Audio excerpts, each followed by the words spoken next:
நீ கொடுத்த ஐடியா சூப்பர்டி. ஊர்ல எவனும் பூசணிக்காய் திருட்ட பத்தி பேசல, நம்ம எப்படி கெடா வெட்டி விருந்து போட்டோங்கிறதான் பேசிட்டு இருக்காங்க.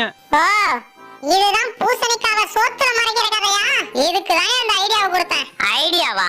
அட மானம் கெட்டவங்களா, 50 ரூபா பூசணிக்காவுக்கு 50,000 ரூபா செலவு பண்ணிருக்கீங்க. என்னடா முறைக்கிற? சீக்கிரம் வீட்டுக்கு போடா. வெள்ளசாமி புடலங்காய் போட்டிருக்கானா, அதையும் உன் பொண்டாட்டி திருடிட போறான். தம்பி நில்லுப்பா. ஆளை எங்கேயோ பார்த்த மாதிரி இருக்கு. தம்பி என் பேர் பொன்னுசாமி. பொன்னுசாமியா? இந்த பேர் எங்கேயோ கேட்ட மாதிரி இருக்கு. பக்கத்து ஊர் தான்ப்பா. கொல்ல பூசணிக்காய் போட்டிருந்தான்ப்பா. ஒன்றும் பெருசா லாபம் இல்லை. அதான் கோழி பண்ண வைக்கலான்னு ஒன்று பார்க்க வந்தேன். அதான்ப்பா சும்மா வரக்கூடாதுன்னு ஒரு பூசணிக்காய் எடுத்துட்டு வந்தேன். இந்தாப்பா புடி. யோ, இந்த பூசணிக்காவை 5 நாளைக்கு முன்னாடியே கொடுத்துருந்தா எனக்கு 50,000 ரூபா மிச்சமா இருக்குமாயா?